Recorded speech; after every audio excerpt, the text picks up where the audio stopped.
Hello dear students, hope that all of you are well, and as all of you remember, in my previous lecture I have explained about the first module of Diploma Engineering Effective Communication Skill subject. The first module was means basics about communication skill which is needed in our day-to-day life, and I have already explained lots of important topics which is important for our semester from module 1, and highlighted question also I have already discussed brief elaborately. Okay, few topics I have explained briefly and few topics I explained elaborately. So today in this lecture I will explain about the another module from all of your effective communication skill subject, and this module is module 2. From this module all of you we will get 12 marks from the basics about this chapter.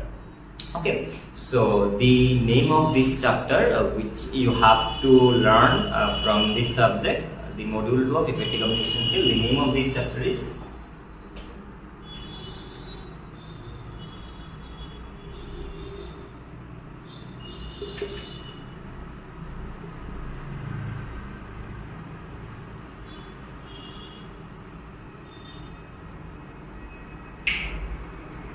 basics of soft skill and hard skill. In previous lecture or in previous module we have explained about what is communication skill, types, examples, uses, and then lots of basic terms related with communication skill. Now we will learn from this module what is skill and what is the types of skill and what are the uses of these different types of skill in our day-to-day life. So first of all, we have to know what is skill. The answer is already hidden in the word skill. Skill means what? Skill means the expertise, the knowledge which we gain and use it in our practical life is known as skill. So throughout the journey or throughout the process of our life, those knowledges we capture or gain, and when we apply it in our practical life in some work field, this is known as our skill or expertise. So this module will deals about skills which is needed in our professional development. So mainly, first of all, we have to know what is skill. What is skill? I have already explained. Now we have to know types of skill. Basically in this lecture we will explain about the types of skill. So basically skill is mainly of two types. Okay, in professional communication skill the types of skill are two types. One is soft skill, another one is hard skill. So first of all we have to know what is soft and what is hard. Soft means doesn't the nature of the skill is soft, and the hard skill doesn't mean the nature of the skill is hard. Soft and hard skill means the basic term or knowledge or expertise which is related with this skill is denoted as soft skill or hard skill. So first of all, let us explain about what is soft skill. So soft skill is nothing but a skill which we can't learn from any school, college or any institute, which skill we can't practice in our practical field, or this skill which we can't learn from any another person is known as soft skill. Soft skill means then what? Soft skill means is a skill which we can develop in our day-to-day life throughout some self practice, throughout some self innovation, throughout some self personality development. So soft skill means what? Soft skill means this skill which is used in professional communication, which we can't learn from any school, college, and which we can't develop in our practical field is known as soft skill. Those skills we can generate through our self-born qualities or through our self-development, like first of all time management skill, then our leadership skill, then our communication skill, then our helping skill, then our trust skill, then our whatever we can say some politeness skill, etc. Those skills which we can generate from our self. Those skills are known as soft skill or core skill or personal skill or interpersonal skill or self-born skill. There are lots of different names are there in soft skill, which will be asked in our semester exam. Okay, so I have explained soft skill. So what are the importance of soft skill and what are the different types of soft skill? Let me explain. So there are different types are there in soft skill. I have already explained. So what are the importance of those soft skills? As for example, if I take one example, time management. As we know, time management is crucial thing in our day-to-day life, which we can't develop throughout any institute or any organization. That we have to take class from any institute for learning how to manage the time. Now, this is not a proper way. We have to manage time from our self instinct. We have to practice through self innovation or through self idealization how to we manage time, so that we can reuse it in another site. Okay, so time management is a crucial thing in our day-to-day life. It is our soft skill or core skill or personal skill. So those skills we can generate in ourselves. Through that we can develop our life day by day. So this is time management skill. Then another one is creative thinking.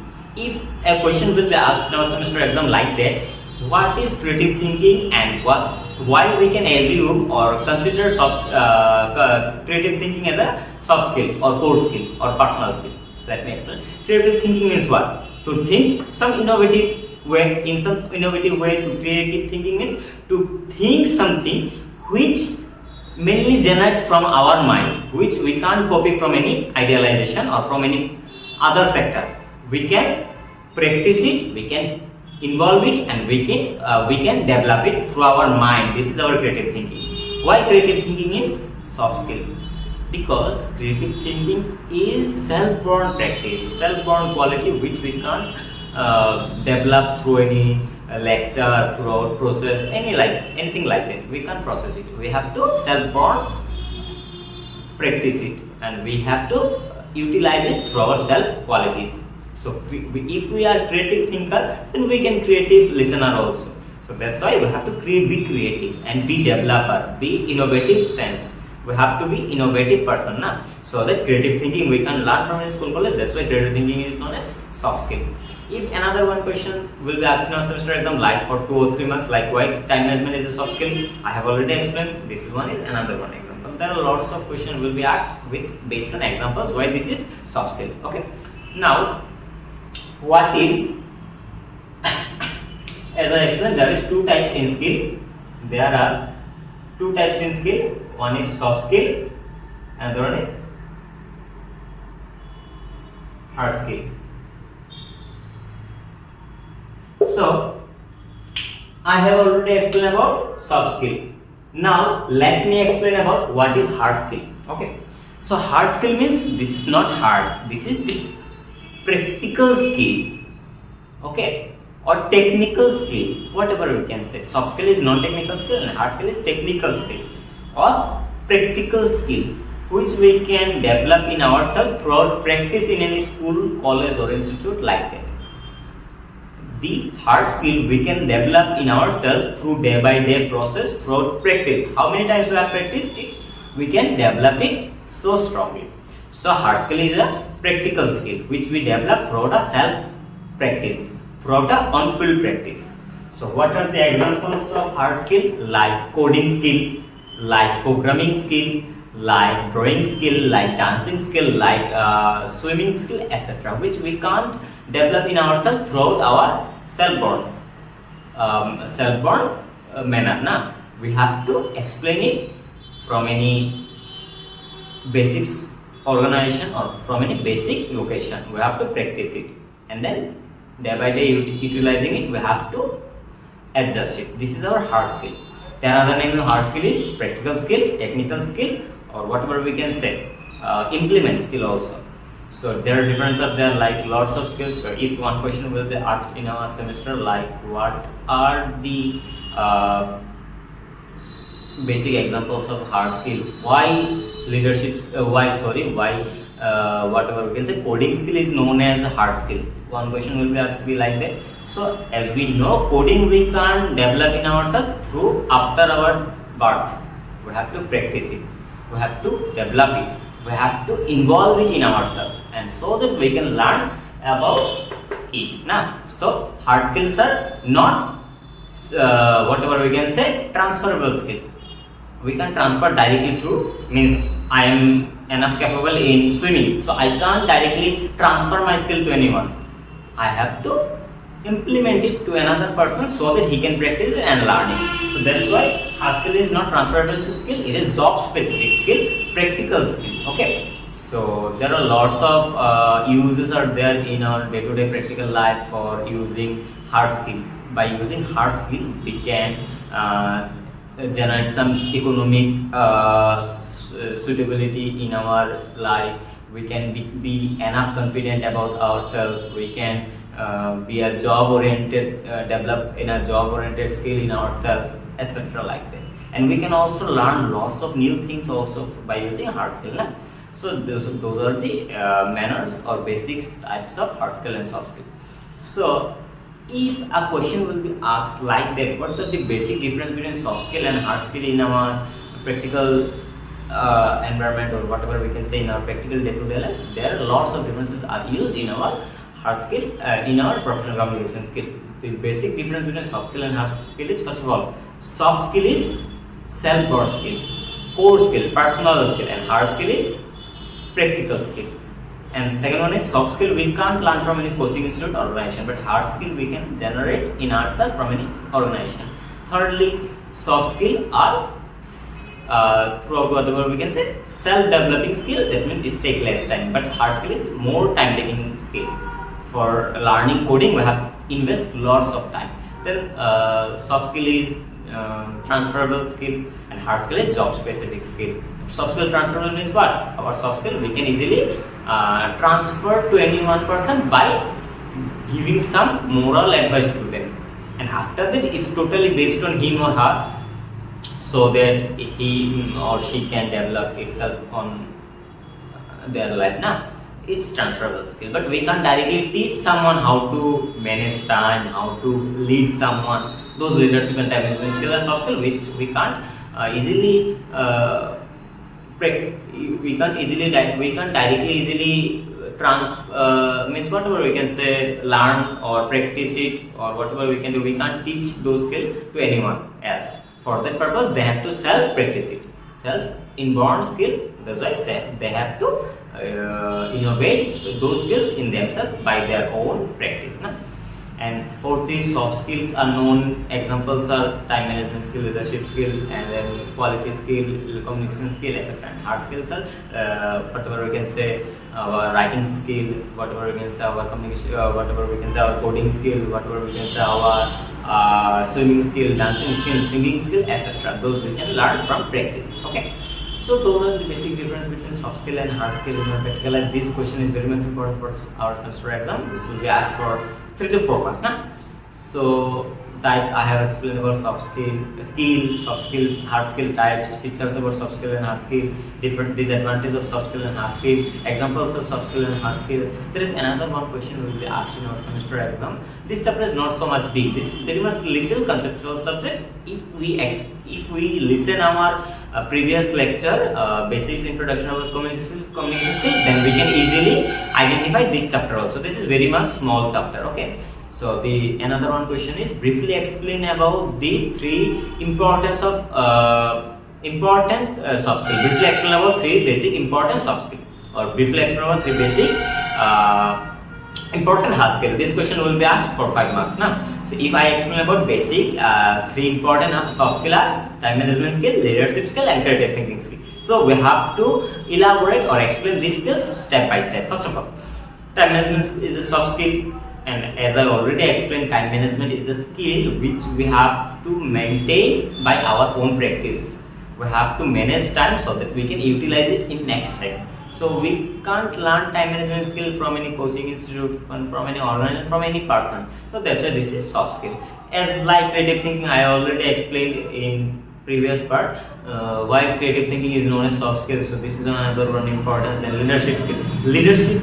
A leader, always remember, a good leader always guide his or her followers.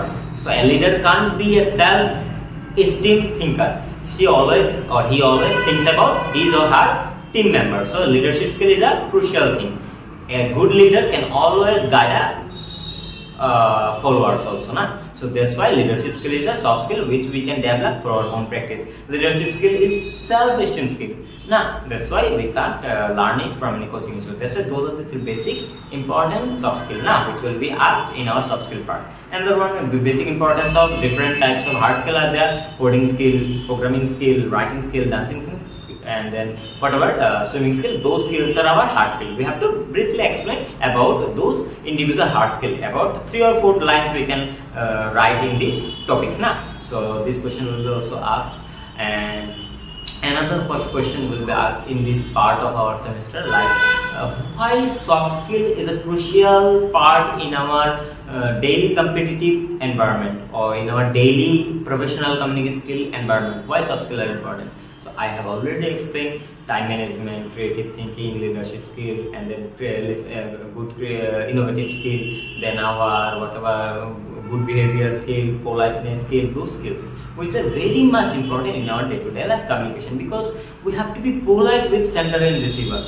We have to be first of all, always we have to remember a good listener is a good learner. So we have to listen everything, we have to politely reply them, and we have to add some feedback. We have to maintain a good environment with a sender and receiver, so that we can say that a good communication cycle will be there, na. So for that reason we have to maintain all decorums for a professional communication skill. That's why communication skill, or whatever we can say soft skill, creative thinking skill, time management skill, leadership skill, those skills are very much vital in our professional development. Those skills we can't learn from getting any marks. These skills are our self-born skills. Those skills we have to practice in our daily life, practical life, so that we can be a good person, we can be a good listener, we can be a good influencer also, na? So that those skills are very much important in our professional development. So both of topics I have already explained.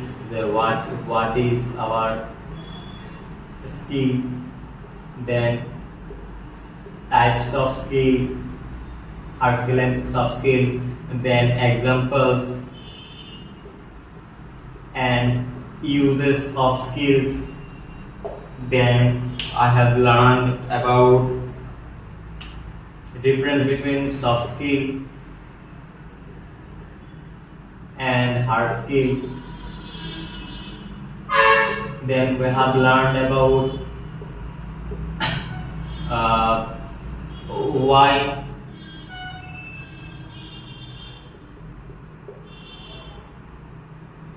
creative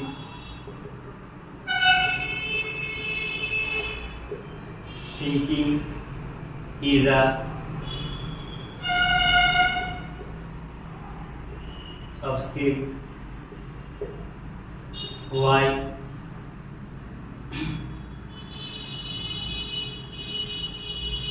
marketing skill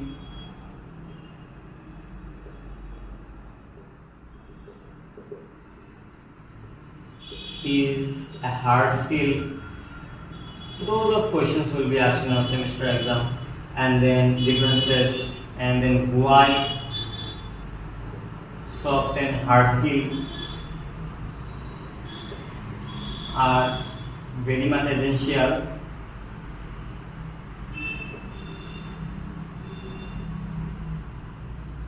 in our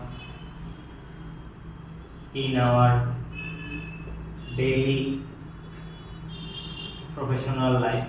So those questions will be asked in our semester exam also, and these questions are very much important questions also in our this module. So almost I have covered everything. Another one important topic will be there, which is very much repeated question will be asked in our semester exam. What is cross-cultural communication? What are the importance of cross-cultural communication? How to improve cross-cultural communication, etc.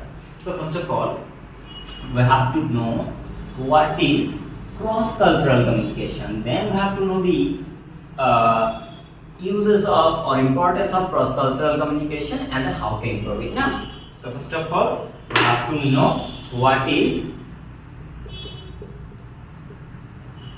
cross-cultural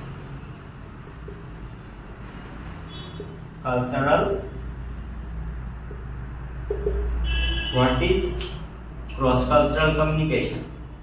So the answer is already hidden in this question. Cross-cultural communication.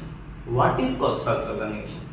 When there is a cross in between two cultures, we have to maintain some decorum for learning the similarities and differences between two individual cultures. This cultural communication is known as cross-cultural communication. For this reason, we have to cross two individual cultures or more than two individual cultures. So first of all, what is cross-cultural communication? Cross-cultural communication is the process of communication in our effective communication skill, in which we have to find the both similarities and differences between two individual communities or two individual cultures. After finding both differences and similarities, we have to accept it and we have to learn the both differences and similarities between two individual cultures. It is known as cross-cultural communication. What are the importance of cross-cultural communication? There are lots of importance are there in cross-cultural communication. First of all, the basic importance is we can learn the basic differences and similarities between two individual cultures. Secondly, we can create a bonding between two individual cultures. Thirdly, we can learn about the information, or we can gathering the information about two or different individual cultures. Fourthly, we can create a polite nature in between our sender and receiver. As for example, I am an employer of MNC and I am the boss of this company or CEO of this company, whatever we can say. But there are lots of employees are there. Those people are from different community or from different culture, and I am from another culture. So as a boss of this company or MNC, if I have to regulate them, if I have to help them, if I have to provide some information, for that reason we have to communicate. We have to firstly find the differences and similarities between both individual cultures. After collecting information from individual cultures, we can create a bonding. So this is a very much importance, whatever you can say, importance of cross-cultural communication. We have to identify the communities. We have to identify the similarities, differences between two individual cultures, so that we can identify the information, we can create a bonding, we can create a moral stability between them, we can create some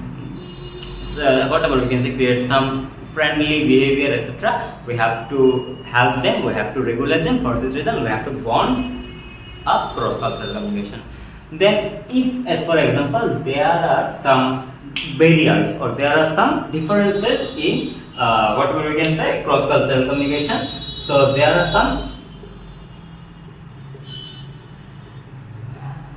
some difficulties in cross-cultural communication. So because there are two individual cultures, so obviously there are lots of differences will be there. So we have to manage these difficulties or differences or barriers for effective communication in our cross-cultural communication. So what are those barriers and how we can manage it? The barriers are like linguistic barrier, probabilistic barrier, or physical barrier, etc. As I already explained in my previous lecture. You can follow my previous lecture, whatever I have explained about the barriers of communication skill. Now, how to improve these barriers or how to improve these difficulties which is associated with cross-cultural communication? So for that reason, we have to firstly maintain the understanding. We have to maintain the understanding.